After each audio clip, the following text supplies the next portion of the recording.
Hello বন্ধুরা, আজকে নতুন ব্লগে আপনাদেরকে স্বাগত। আজকে আমরা যাচ্ছি মধুপুর বনের ভেতর দিয়ে।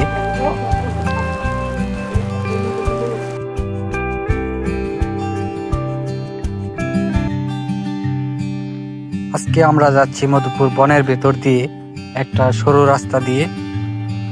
এই রাস্তাটি তৈরি করা হয়েছিল বনের কর্মকর্তারা যত বন পাহারা দিতে পারে তার জন্য।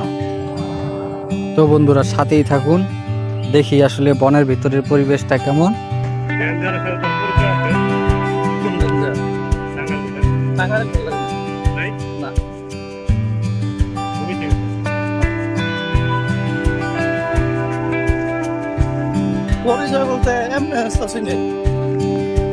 আমরা জাতীয় উদ্যান থেকে শুরু করে এখন আমরা নহইরা দুখলার পথে অগ্রসর হচ্ছি।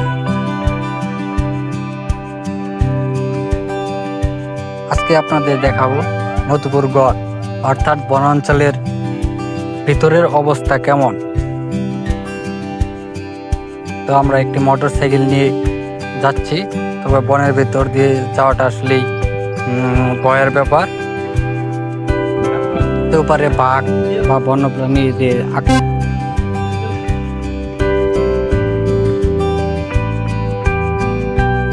তো এই যে দেখছেন মধুপুর বনের ভিতরে যে শালবন বা গজারি বাগান, রাস্তার দুই পাশে গজারি বাগানে ভরপুর ঘন জঙ্গল। তো আমরা কিছু সময় গিয়ে বনের ভিতরে হেঁটে হেঁটে যাব, আসলে দেখবো বনের ভিতরে পরিবেশটা কেমন। আসলে বনের ভিতরে জায়গাগুলো অনেক ভালো লাগে।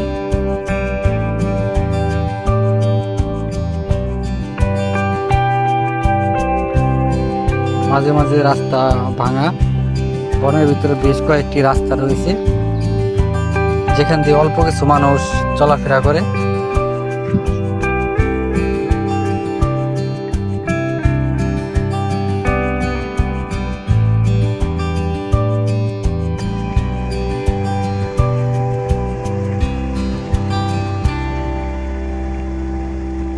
তো বনের ভিতরে অল্প কিছুক্ষণের মধ্যেই আমরা গন্তব্যে পৌঁছে যাব।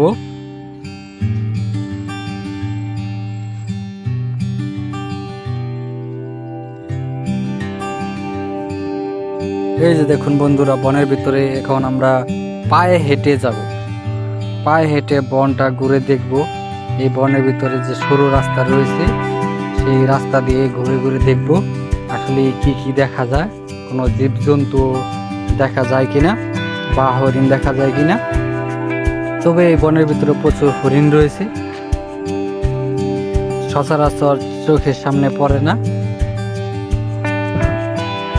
মাঝে মাঝে শোনা যায় যে এখানে প্রচুর হরিণ রয়েছে, যে হরিণের ডাক শোনা যায়।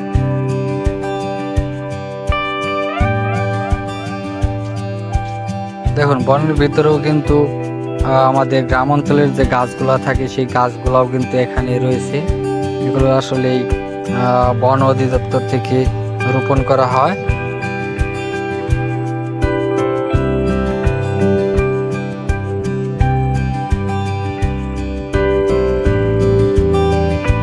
মধুপুর বন ঐতিহাসিক একটি বন।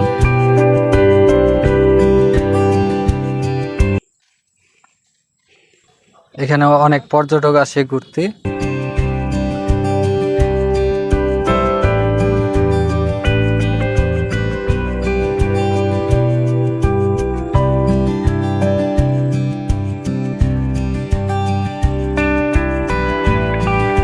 আমরা সেফটি না নিয়েই আমরা বনের ভিতরে ঘুরতে পায়ে হেঁটে 3 জন।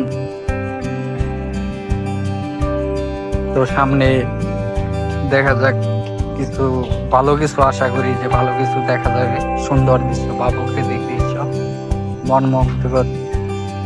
আসলে বনের ভিতরে অন্যরকম একটা শান্তি, পাখির চিকিমিকি ডাক ভালোই লাগে।